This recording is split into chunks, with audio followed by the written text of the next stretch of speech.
Good morning, good afternoon, good evening, everybody, wherever you are in the world. My name is Irene Amuron, and I lead the Anticipatory Action team at the Climate Center. I'm also the focal person for the Learning, Innovations, and Exchange within the Anticipation Hub. And I'm privileged and honored to be your moderator for today's session. It is my great pleasure to welcome you on behalf of the Anticipation Hub and the sectoral community linking disaster risk financing to anticipatory action, and I will guide you through today's session, which is we will be focusing upon acting ahead of crisis with risk financing. But before we dive into what we have in store for you today, I would briefly like to introduce our speakers and panelists for today's session. And we are honored to be graced by my colleague, Madhab. Kindly wave. So Madhab works with the Climate Center, is one of our technical advisors based in Asia. And then we have Mr. Ben Webster from the Risk Informed Early Actions Partnership that is based in Geneva with IFRC. Welcome, Ben. Then we're also blessed to be graced by Maria Zella from Food and Agriculture Organization from in the Philippines. You're welcome. And we also have Mr. Randy Loy from the government provincial offices in the Republic of the Philippines. He will tell us more who he is and which office he's representing today. And then finally, from our panelists, we have Toby Behrmann, the head of partnerships and innovations at the Global Parametrics. So thank you so much for joining us. Importantly, welcome to you, our participants, for taking time to join our session. So I would briefly want to take us through the agenda for today. Leah, could you kindly reflect what we have agenda today? So today we do have our session will be broken down into two sections. We will have part one. Under part one, we will be talking about anticipatory action, and we'll have Madhab and Ben taking us through this part one session. So basically, we want to know what is happening within anticipatory action. What is anticipatory action actually to begin with? Where does it sit within the disaster risk management framework? And how do we scale up anticipatory action? And we'll be taken through that point by Madhab. Then secondly, we'll also have Ben telling us about the state of play on anticipatory action, mainly also drawing up on the lessons and the insights that we had in a similar event in September, but then also looking at the research that RIP has recently concluded. So that section of anticipatory action will be facilitated by the two gentlemen. And then part two, we will have a privilege to dive into Philippines, because we want to see what is happening in Philippines. How is government, for example, allocating funding for anticipatory, and we are glad that Joseph will take us through on that. Then also we'll have Zella share with us how the technical working groups are working in Philippines, looking at the coordination around anticipatory action.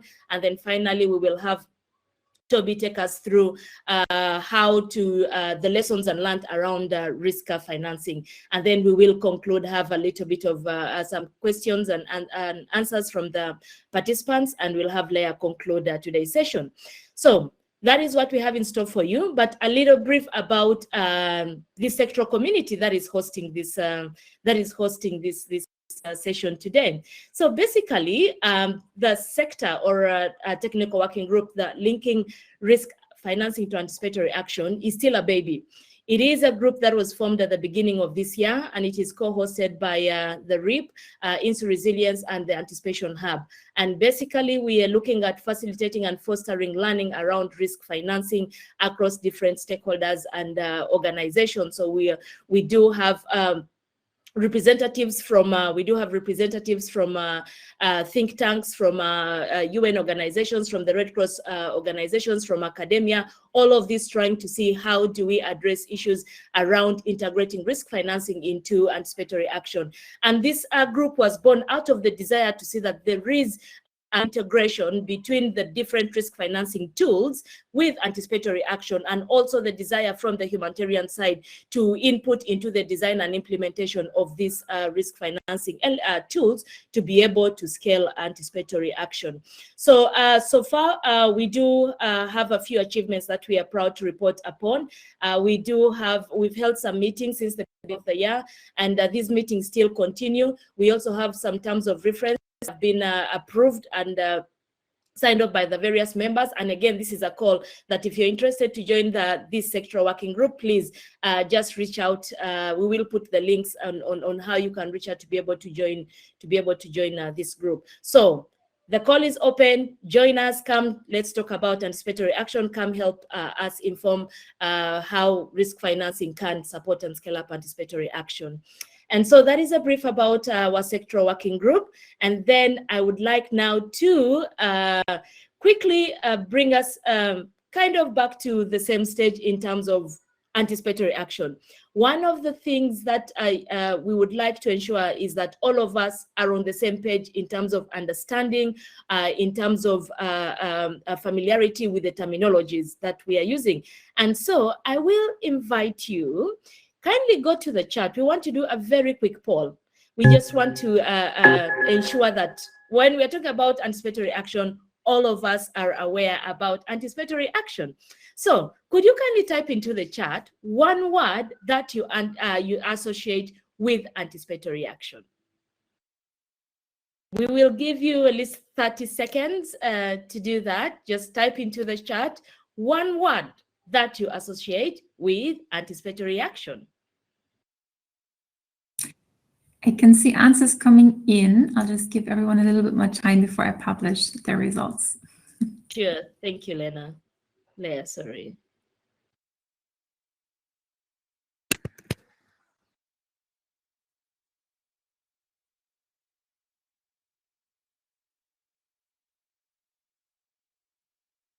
Okay. Keep the answers coming through. Still some, but maybe just, let's say 10 more seconds.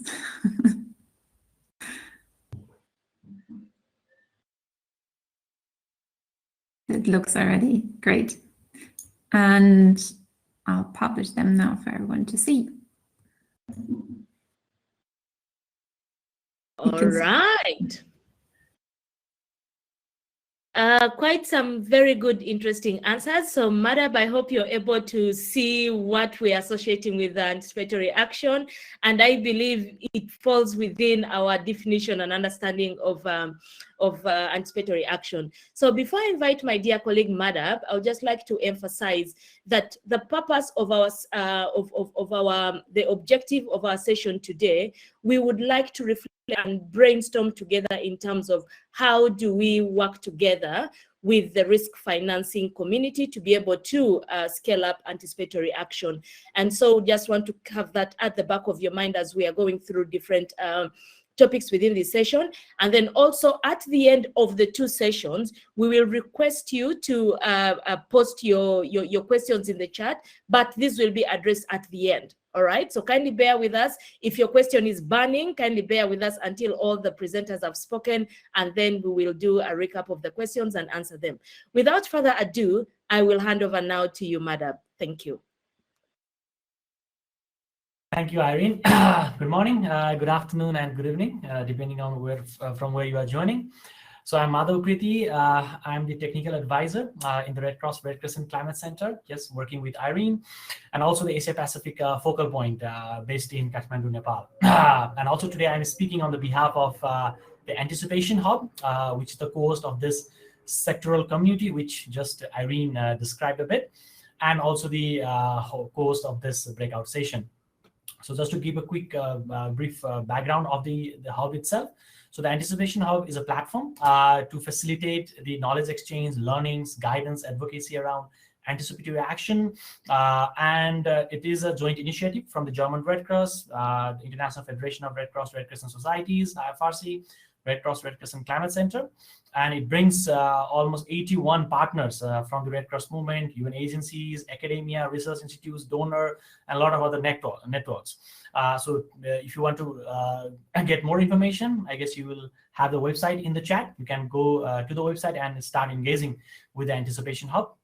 So getting back to the anticipatory action, I see a lot of us who have joined are already on the same page in a way, because, and this is what I will be describing a bit around, okay, what exactly is the anticipatory action, and in terms of the disaster risk management continuum, where exactly it fits in.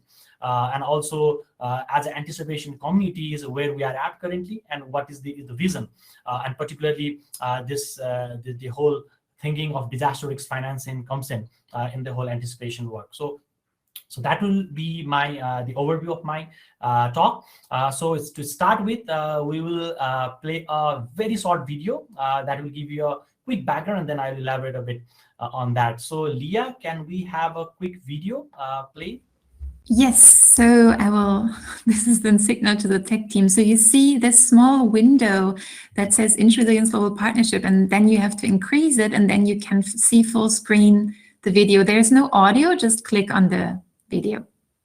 Yes, thank you, Leah. So yes, so if you look at the traditional humanitarian system, so basically we have the disasters, which like have the number of people affecting, and then together with the local actors, agencies, we assess the needs, we prioritize and plan our rescue and relief operation, and accordingly we mobilize and allocate funds. So that is how the response is done, and until we get reduce the humanitarian needs. But with the anticipatory action, we are trying to change a bit the whole way of doing this operating humanitarian aid, particularly relating it with the advancement in the technology of forecasting, where we set up the thresholds, triggers as such, and also we put up plans to know who will do what and when, and also then we have this pre-arranged financing which will fund those measures, so that when there is a disaster or something like that, then we will start acting early, like we will be already acting, and in a way we'll be saving lives and livelihoods at the same time, and reduce the humanitarian needs. So that is what basically the anticipatory action. I guess with that video you might have the quick snapshot of that. So with the anticipatory action, so can we go to the next slide? I guess video, yeah, yes.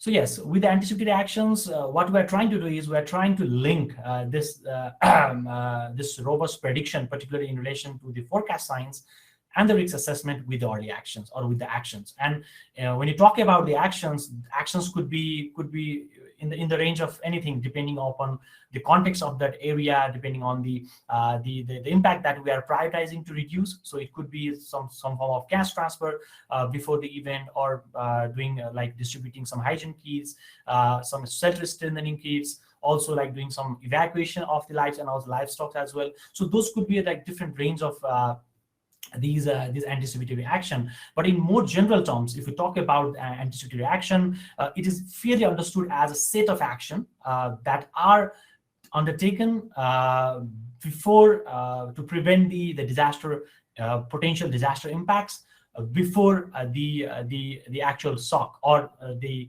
impact that we felt. So all these actions are basically implemented or undertaken before any shocks or before their impacts are actually felt.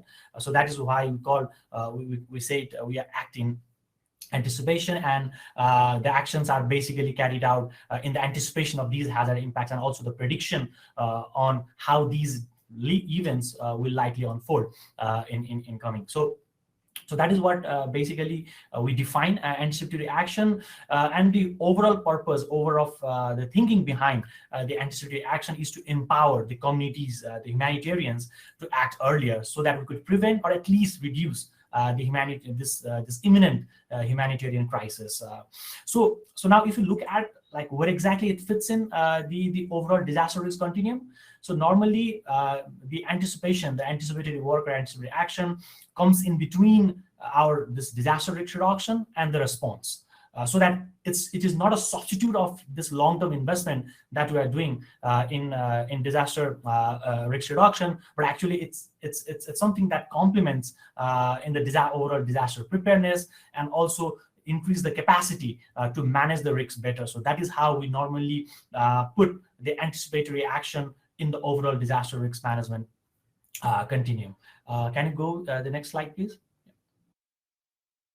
Yes. So, and if you see in the recent years, the momentum is really gaining in relation to acting in anticipation, because more and more partners, organizations are joining hands to like implement this kind of approaches. So in addition to the Red Cross movement and the World Food Program that we are doing this forecast-based financing work, more organizations and agencies have joined, like START Network is there. We have the FAO, and also recently the UN Office for the Coordinated Human Affairs, OCHA, is already starting to invest in this anticipatory approaches, designing this anticipatory framework, and then implementing these actions. So in recent years, the momentum has really gone up in relation to the anticipation.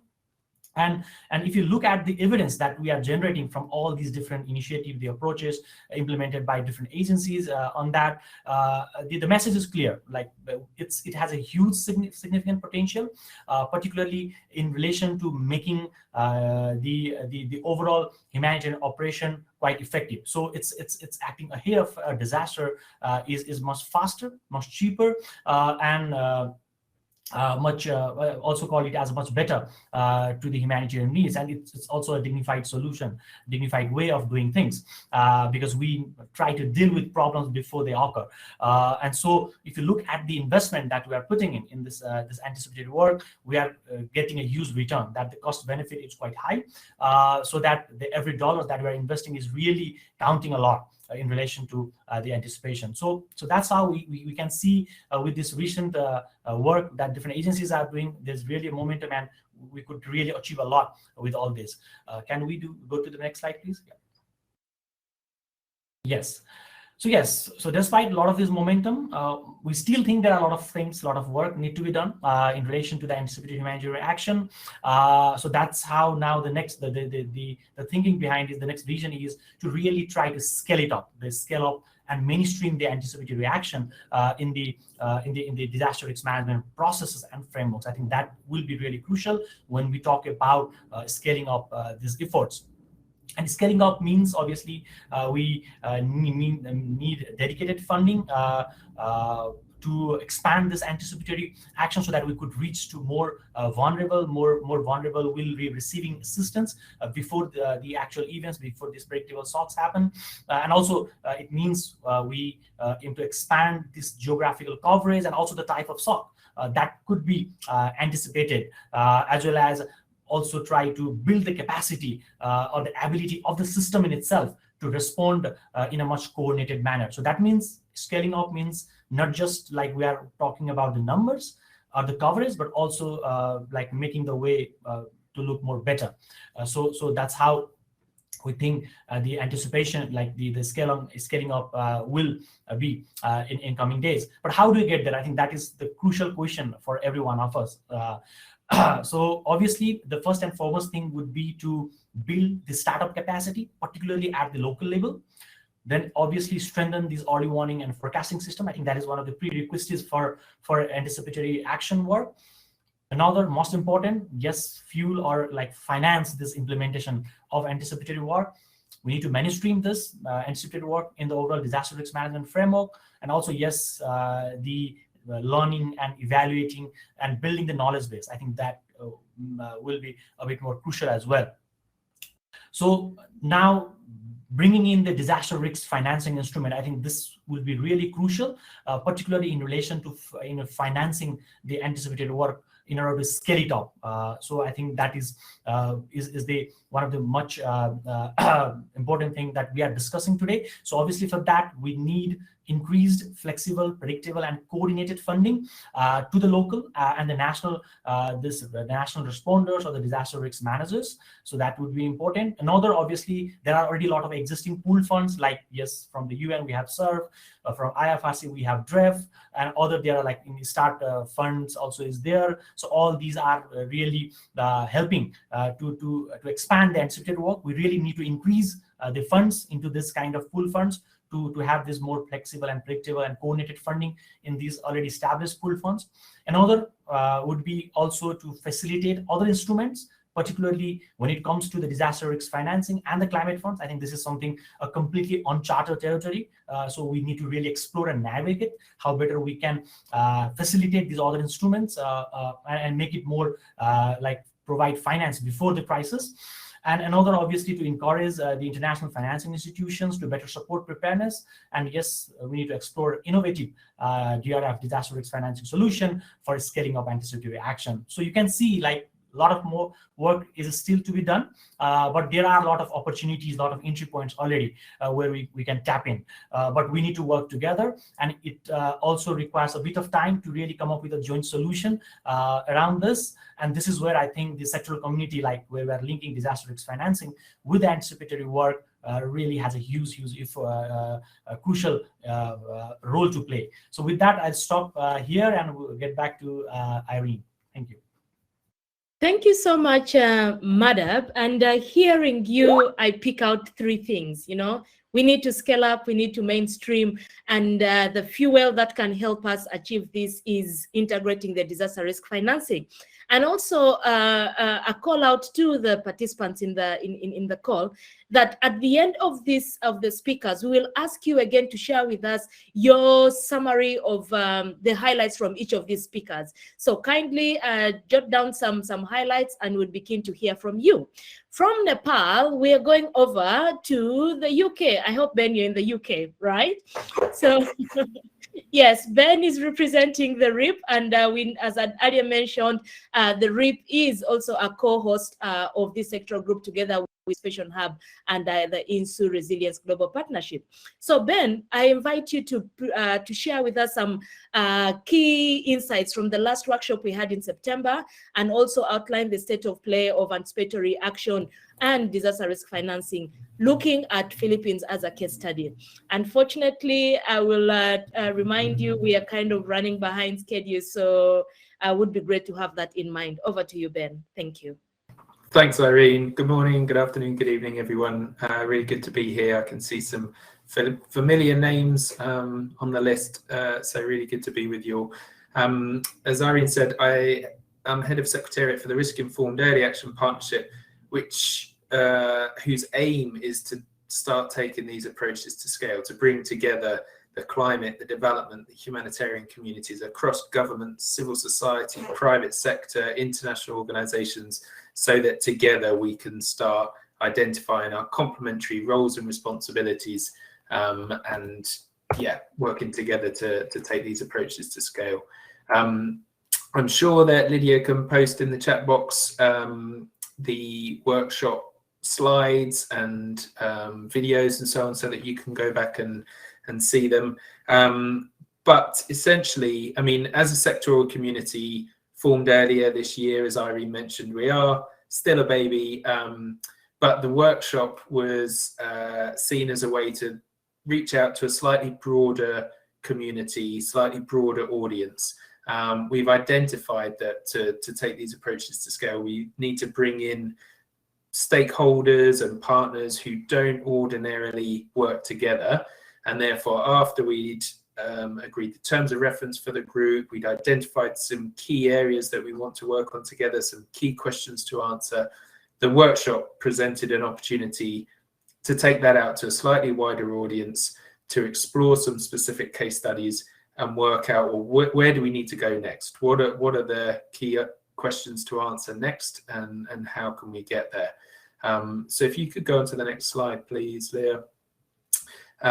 Those were the objectives of the workshop on the left-hand side: to raise awareness, to share knowledge and learn from those already involved, to identify opportunities and challenges, and then to map out the next steps. So how we did that, we had 3 segments to the workshop. One was the introductory remarks, but then we went into 3 specific case studies or examples. So number 1 brought together Africa Risk Capacity with a START network, looking at their experiences in Senegal with the replica project there. The second one was between the Red Crescent and WFP in Bangladesh, exploring their learning and experiences in that context. And then we had a presentation from IFRC and the UK Government Actuary Department, who are looking to pool the risk on the Disaster Relief Emergency Fund. So we went through those 3 specific examples and then broke into to groups to really dive into, well, what are the challenges? What are the opportunities that we have? And where do we need to go next? And at the end of the workshop, we heard from specific partners as well, particularly from the private sector perspective. You know, where are the opportunities that are not already being exploited or worked on, where there may be scope to move next? So in terms of some of the key findings or outcomes, number one, a key theme that kept coming back was collaboration. There are existing silos within organizations and also between organizations, and then also between communities of organizations. So language is a key issue in that front, because, you know, we all speak our own dialects and languages within our own particular community, and therefore how can we understand each other when we start to break out of our own silos and bubbles? How can we understand each other? So collaboration is key, understanding is key, breaking silos is key, and working both within but across organizations so that we can learn from each other's approaches. Secondly, it was recognized that the way things currently work, particularly on the donor side, the institutional donors, we do seem to work on a very project level basis. So one of the areas identified was a need to become more strategic, you know, at a national level. What are the long-term strategies necessary? How can all of us as our individual organizations or networks play complementary roles to achieve those long-term objectives? Because at the moment we seem to lurch from one project or program to the next, and that's actually incentivized by some of the funding structures and mechanisms, and therefore we definitely need to break out of that approach and take a longer term strategic outlook. Thirdly, risk layering and hazard-based approaches. So similarly, in terms of taking that strategic approach, there seem to be opportunities to layer the risk. There are different instruments and mechanisms that can be applied. The trick will be how to layer those in a way that is complementary. It's not as if one particular product or solution has all the answers. We will need to layer all the different aspects and mechanisms and components so that they are aligned, they're pulling in the same direction to achieve that long-term strategy. So it felt as if there was definitely scope to learn from the good practice that's already taken place in certain circumstances. And that's why I'm really excited that we'll be looking at the Philippines today specifically. But also, you know, what are the challenges? What are the things that we're going to need to overcome to make better use, more efficient use of the financiers out there?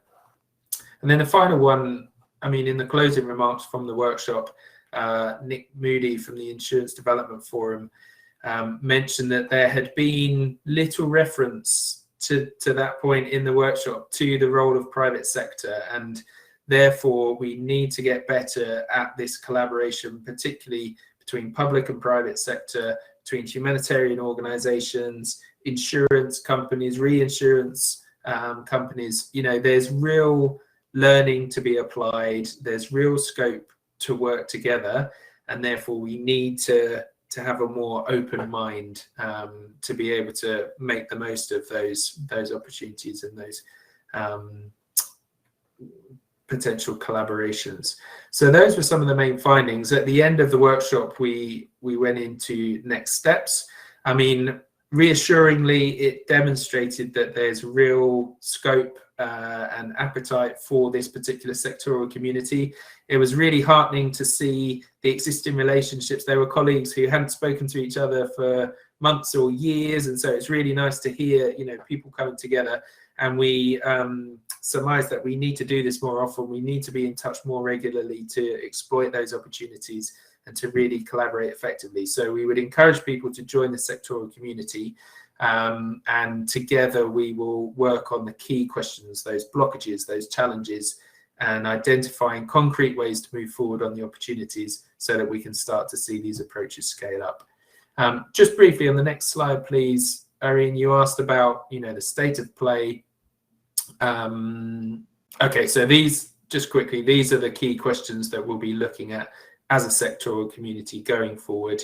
As I say, if you're interested in helping to be part of the solution and to answer those questions, please do get in touch with Leah. Her contact details are in the chat box, and we would love to welcome you to that group. So next slide, please, Leah, thank you.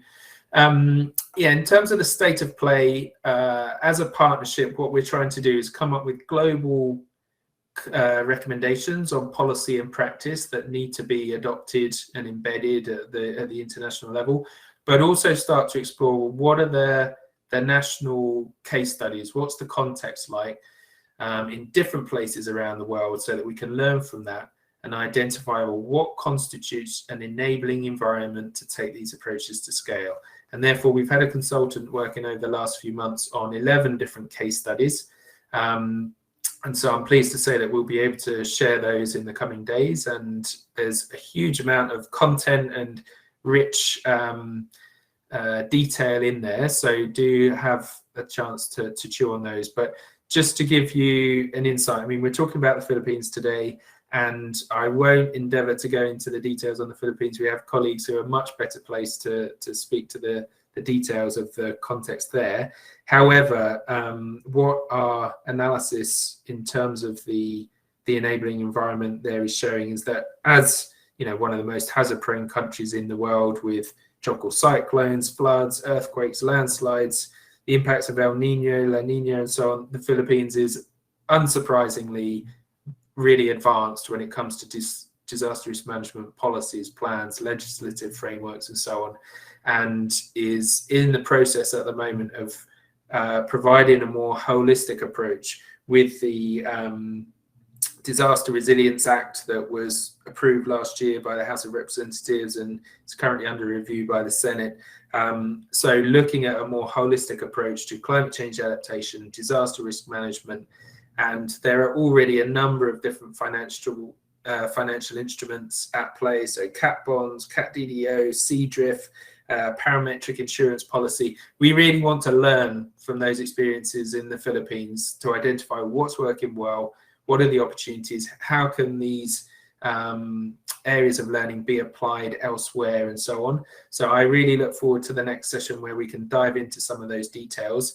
But we will certainly share as a partnership the case studies that we've been working on in recent months, so we can start to work out, well, what constitutes an enabling environment, so that we can start to see these approaches taken to scale. But thanks, Irene. I'll pass back to you. Thank you so much, Ben, for sharing with us the highlights of the meeting in September. And I think for me, the main buzzword that seems to be popping up in the findings is that the need for collaboration, the need to break silos, the need to understand each other, and also how do we become more strategic. So I'm glad that the sectoral community is actually working towards achieving and addressing these objectives.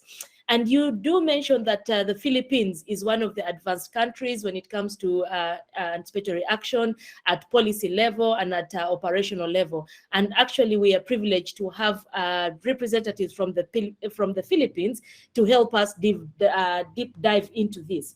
So I would like to invite Maria Zella, who is the Project Development and Coordination Specialist at the Food and Agriculture Organization, and also a member of the Philippines Technical Working Group on Anticipatory Action, to share with us how they are linking anticipatory action and risk financing within the Philippines. So Zella, could you kindly tell us more about the Philippines Technical Working Group on Anticipatory Action, and share with us where you see opportunities on linking anticipatory action and disaster risk financing? Over to you. Thank you, Irene, and good morning, good afternoon, and good evening to all the participants to this breakout session. And we are very glad to be able to share the experience of the Philippines, noting that the Philippines still has, while we have, I think, a very established DRF, we are finding different areas where I think improvement can still be done. Hearing the presentation and sharing from Madhab and Ben, I feel like reading the findings as well from the Philippines as we move forward in implementing anticipatory action. So again, I'm Zera Quilla from the Food and Agriculture Organization of the United Nations. And just to say that at FAO, we are changing the way we manage disasters by systematically linking early warnings to actions designed to protect families and their assets ahead of a hazard. So anticipatory action. But of course, this goes without saying that there are already a lot of efforts being done in the country, and one of which is the Anticipatory Action Technical Working Group. So please allow me to share some of the history of this technical working group and how we are trying to also strategize how we can help each other, how we can rally support to be able to move forward with anticipatory action. So basically, with the increasing intensity of and frequency of natural hazards and human-induced conflicts here in the country, anticipatory action approach becomes even more imperative for governments and humanitarian actors. So since 2015, several humanitarian organizations in the Philippines, such as the Philippine Red Cross, with support from the other Red Cross organizations like German Red Cross, the World Food Program, START Network, other international organizations, and together with FAO, have piloted different anticipatory actions. And since then, I think we were able to get our acts together to be able to have a venue to discuss how we can complement each other's work and learn from each other. And this is how the technical working group was established together with the government. So basically, it started as a small group with just the key actors, the core partners implementing anticipatory action. And back then, the terms that we were using are actually different. So when I heard about language earlier, so it's not really just language per se, but how we perceive anticipatory action. What is our understanding? For other groups, this is forecast-based financing. For some, this is forecast-based action. For some, this is anticipatory humanitarian action. So here at the technical working group, this becomes a venue for us to be able to break the silos, as mentioned earlier, and bring together same understanding, harmonize our actions. The technical working group at the moment is co-chaired by FAO, but it is being led by the government, the Department of Social Welfare and Development, and the Office of Civil Defense of the National Disaster Risk Reduction and Management Council. And this is where we would like to emphasize the importance of ensuring that our partners from the government are on board. We know that by being adopted in the NDRMC, we felt that we are already making strides to be able to institutionalize AA within the government. We still have a lot of work to do, but I think we are reaping the fruits of the discussions, the orientations that we have done, how we were able to advocate anticipatory action with our partners. Of course, this is at the national level, but we know that there are several efforts being done at the local level as well, and we are glad to have also someone from a colleague from the Philippines also talking later about the experience at the local level. So in the Philippines, we think it is going to be an exciting months. In the next 6 to 12 months would be very busy because the technical working group, while adopted by the National Disaster Risk Reduction and Management Council, there's now a proposal to make this a permanent committee within the council. So we are having this, we would like to bank on this development with the government already driving the group's direction on how to institutionalize this. I know I only have a limited time. I can see Irene already maybe think about other questions, but at the moment, just to share that we are happy that we are seeing different actors already getting on board, and we are happy to learn also from other countries, from the different analytical works, and the Philippines would be very glad to also share its experience in the different platforms being held. So maybe that's it from my end, Irene, and maybe there are questions later from the group, and I'll be happy to entertain them. Thank you. Sure. Thank you so much, Zella, for sharing with us the insights from Philippines. And I believe, we are looking forward to share reading from you more in terms of how we can also apply some of the success stories in Philippines in the other contexts. So thank you so much. So I would like now to go to Randy, and Randy will be able to share with us how local government units are allocating funding for anticipatory action in the Philippines, also highlighting the opportunities and the challenges. And again, welcome Randy. Randy works with the Department of Provincial Disaster Risk Reduction and Management Office in Davao de Oro province in the Republic of the Philippines. So over to you, Randy. Thank you, Irene. My warmest golden greetings to all of you from the province of Davao de Oro, Philippines.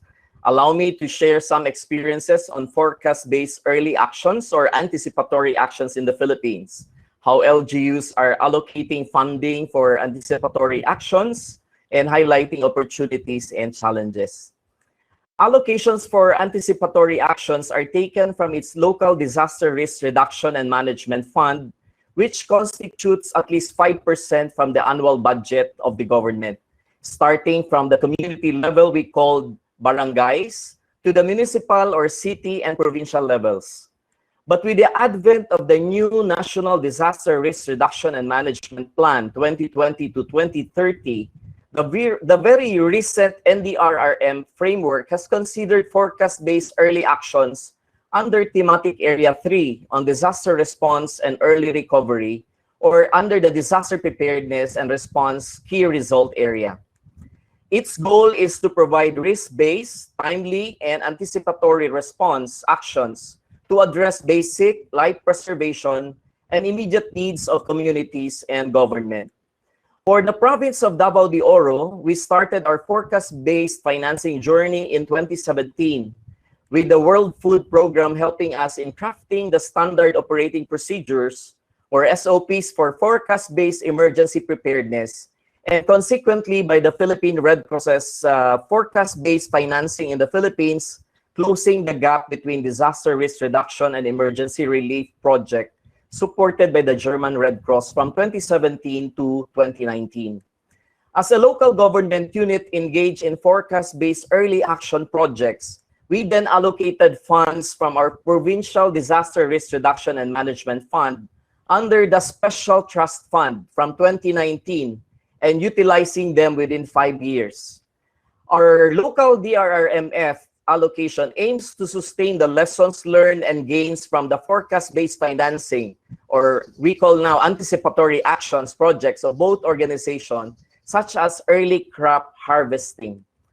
On the one hand, most of the municipal LGUs in Davao de Oro, if not all, has also taken actions, anticipatory actions, such as preemptive evacuations to residents and their livestock for those situated in high-risk areas during heavy rains, and do risk financing for the insurance of their crops and their responders and/or volunteers.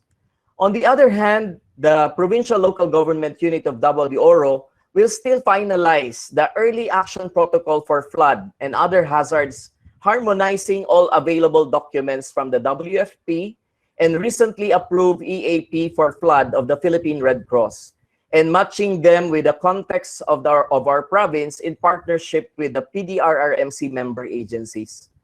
For 2022, we already included in our annual investment plan under disaster response and early recovery fund allocation for the activation of the forecast-based early action or anticipatory actions. This will surely contribute to the farming decision systems amongst communities and their leaders, and taking early actions even before the disaster strike. We will also continue to engage on risk transfer financing mechanisms, such as the insurance coverage of our responders. Davao de Oro, through the commitment and leadership of Honorable Governor J.B. Tyron L. Uy, the chairperson of the PDRRMC, will also complement these efforts by enhancing disaster prevention and mitigation programs, projects, and activities, such as the one Davao de Oro Early Warning System, covering the entire province of Davao de Oro, thereby providing timely information and warning to our constituents during onset of weather disturbances. Our province also will formally organize this year a task force that will focus on the Davao de Oro flood control, and by 2022, the study and development of a Davao de Oro flood control master plan. So what can other governments learn from this approach, linking anticipatory actions and risk financing? Governments need to consider these ABCs when engaging on anticipatory actions. First, our leaders, managers, and DRR practitioners must A, appreciate the concepts of anticipatory actions and risk financing. Budget is not a problem. It is available. However, without them understanding it, it will not be supported. Thus, it will not work. Second, B, believe that this concept and approach really works before any disaster strikes, given the documents, protocols in place, linking the anticipatory action protocols with contingency plans and other DRR plans, and activating them once thresholds and triggers are met. And finally, letter C, communicate the key messages on anticipatory action to the beneficiaries and agency partners to be involved before, during, and after the activation of early action protocol or anticipatory action protocols.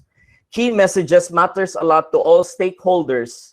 They will take part and take ownership in this whole of government and whole of society approach towards building a safer, adaptive, and disaster resilient Filipino communities towards sustainable development.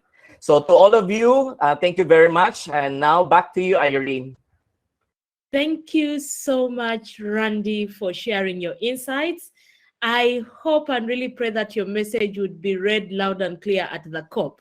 Because for me, from a government perspective, if budget is not the problem, but the problem is understanding these concepts, then I think, this is a message that to be heard by all governments. So thank you so much for sharing this this message on how your government is integrating funding for anticipatory action. So from the Philippines, we would like now to go to Toby, and Toby is representing the private sector. We already heard from Zella, we've heard from Zella, we've heard from Randy, from both the government and then humanitarian perspectives. And now we would like to hear also from the private sector. And so, Randy, there is these assumptions and conversations that the private sector needs to be convinced that disaster risk financing and anticipatory action actually is something that is worth investing in. And you have been in this space for a while. So we would like to hear from you. What lessons do you have to share with us in terms of how can we integrate focus-based financing triggers into insurance products? What has been your experience with this? What are the challenges that you've experienced? What are the lessons that you've learned? I will now hand over to you. I know we are behind time, but share with us whatever you can. Over to you, Toby. Thank you very much, and thank you for inviting me to this session. Global Parametrics, the company I work for, is a sort of is designed basically to link the public and private sectors together, and is part-funded governments as an idea to link these two very disparate, often organizations, to say, how can we actually connect these things together?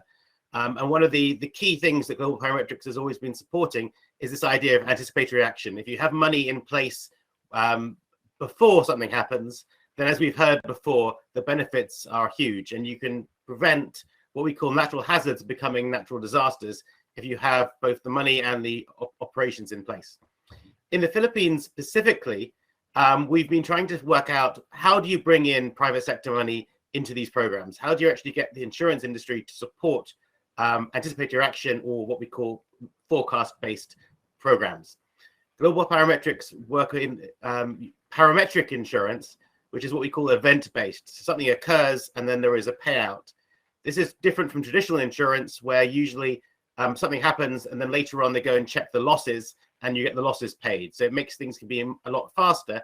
You can think about where the money is, what you need initially, and then you can start moving forward from that. So that's one area that you can bring the private sector in, is they know how much money they'll be spending or they'll be using when something happens. And that gives them the confidence that they can actually, they have an understanding of how much it's going to be used.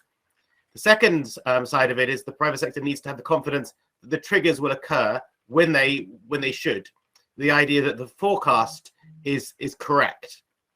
Now, this is very challenging because forecasting weather events or forecasting any events is very difficult, which is why Global Parametrics run a number of different pilots. In the Philippines, we worked on a pilot supported with Oxfam and Plan International in Salcedo, where we were doing a forecast-based tropical cyclone program. We've also done with Oxfam a forecast-based flood program in the Mindanao area of the Philippines and in other places as well. So what do we first this idea of uncertainty. It's very difficult to predict events, and the reason for that is that in a lot of these areas we're working in, there's very little history. So there's very little understanding of what happened before, which is why you basically have to start doing more validation of programs, which is you start these small pilots and then you work from there. The second idea is, what level of prediction are you looking for? What is your index, or what is your trigger? Is it and this is then a balance between the impact of the event, the time scale of how soon prior to the event you're looking for, and the reliability of your prediction. All three of those have to be taken into balance. And then the third bit is always this conflict within financial sector products of the cost of the product. So what it costs the client, and then the value it provides, what we call the basis risk. So is the payment adequate to what is actually needed? And then what we're finding is, specifically in very vulnerable communities, the need is very high. The vulnerability is getting more and more due to the climate emergency. That raises the price. And so then you have this other balance between the price of what you can spend and the benefit you get. And that's why we feel that these programs will only really work initially as a blended solution, where the private sector comes in with local government. And finally, the key area of this, you can bring the money in from the private sector, but really you need to understand the local vulnerabilities is. And that's why it's very, very important, and we've mentioned this before, of the private sector to get very closely enmeshed with the public sector, who really understand what's happening on the ground, whether that's humanitarian actors, whether that's local government, whether it's the local organizations on the ground themselves, who can really say, this is what's needed. And then once we get the capital that you provide us, this is how we're going to spend it. This is what we're going to do to actually enable, whether it's enabling cash, as we talked about, cash transfers, whether it's enabling farmers to be moved out of areas, whether it's enabling insurance products. All those things have to come together for these solutions to actually work both on the private side and the public side. And I'll stop there. Thank you. Thank you so much, Toby, for sharing with us the reflections on how you're doing it in the Philippines. And I think the principles are almost the same within the humanitarian sector, in terms of understanding how much does it cost. We've already done the evaluations that actually post-emergency response is costly compared to anticipatory action. And I'm glad that the private sector also appreciates that kind of dynamics. We all struggle with the uncertainties within the focus and how to communicate this. So I believe we are all in the right place at the right time. And hopefully, as the sector community grows, we'll be able to bring in more private sectors on board. Thank you so much, Toby.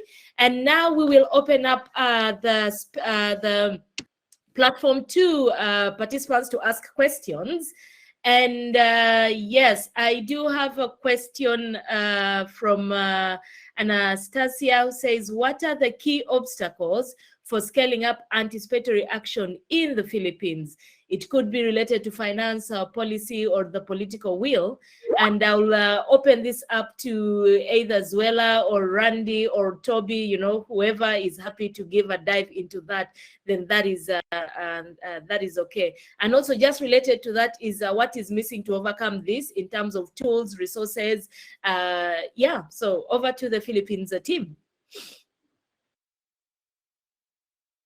Hi, Irene. Maybe I can start, and related to that question, and probably basing it on the ABCs mentioned by Mr. Randy earlier. The technical working group actually has 4 thematic sub-working groups, and this is to make the work more focused and in order to produce more concrete outputs based on the issue. So we've mentioned financing. So financing is one of the thematic sub-working groups. We have trigger sub-working group.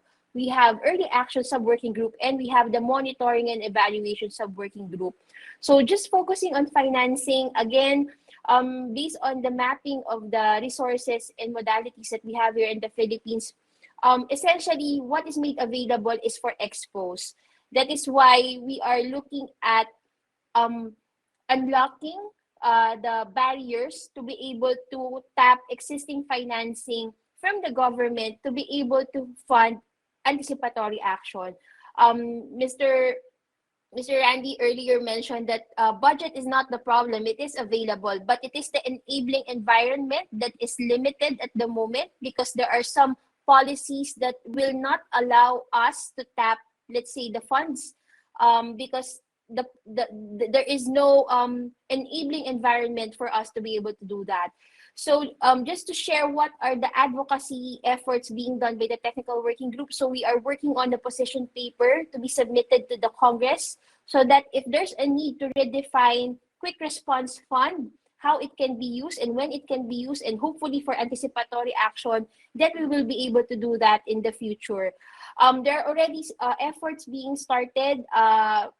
A memorandum circular was issued, I think 2 years ago with the help of World Food Program to be able to declare state of calamity ahead of a disaster. So because here in the Philippines, to be able to tap the quick response fund, state of calamity has to be declared. And that means that the disaster has already passed. There are already damages. So these are the efforts and challenges that we are facing here in the Philippines, and hopefully we can learn more from our colleagues here joining the discussion. Thanks, Irene. Thank you so much, Randy. Maybe a minute or less in your reflections on the question.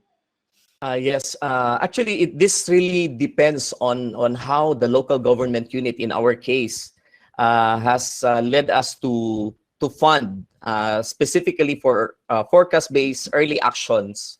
It is because we have utilized our special trust fund. In the Philippines, the moment you will not be able to use your disaster calamity fund or the LDRRMF, Local Disaster Risk Reduction and Management Fund, this will be reverted. If you will not be using this for 5 years, within 5 years' time, it will be reverted back to the general fund. So given our experience with our partners, so we made as part of our plan to really put an investment on forecast-based. And the only challenge that I could say is that the challenge was the delay in the approval of the early action protocols, because we need to anchor all the EAPs on how we spend the money. But given that there's already the new plan of the national government relative to NDRRMP, and plus the ones mentioned by Maria about the NDRRMC memo number 60 in 2018, which allows us to utilize upon declaration of a state of calamity for specific areas forecasted to be affected.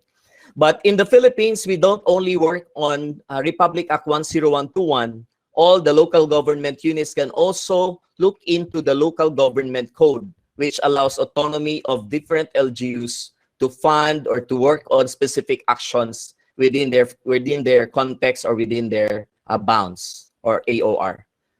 Thank you very much. Thank you so much, Randy. And Toby, from a private sector perspective, what do you think would be a key obstacle for scaling up anticipatory action in the Philippines? So what we see is that the challenges is the vulnerability is often very local. But in order to bring in outside capital, you need to have a large-scale model or operational model or computer model which works anywhere, because it becomes very expensive to do individual local programs. So one of the challenges is to build a system that can be both very global and very local at the same time. And we're very fortunate that the KfW through BMZ are actually funding Global Parametrics to build what we call a global forecast index that we can then link to local levels. So I think that's one area. And the second one obviously is history. You need to have a history or a validation in many different areas for people to be willing to finance these programs. But I think that's sort of coming together as we see it. And the examples in the Philippines where you're having anticipatory financing from a sovereign level to a regional government to a local level is really giving a lot of that experience. All right. Thank you so much, Randy, for that. I know we are almost at the top of our session, and unless there is any other question that is in the chat, Lydia, I apologize. In the interest of time, we will answer your question bilaterally. Please kindly bear with us. So I'd like to thank you all for listening to us, for the commitment, for being with us all this time. Thank you, thank you, Toby, thank you, Maria, for being with us, as well as Ben. We much appreciated, and Madhab. And now I'd like to hand over to Leah for our concluding remarks. Thank you. Thank you so much, Irene, and also lots of thanks from my side, from the Inter-Resilience Secretariat, to all the great speakers. Thank you so much for joining us and for your really valuable insights. So much appreciated, and be assured that we will take also all of your remarks forward in the work of the sectoral community that has been mentioned quite some time now during this session.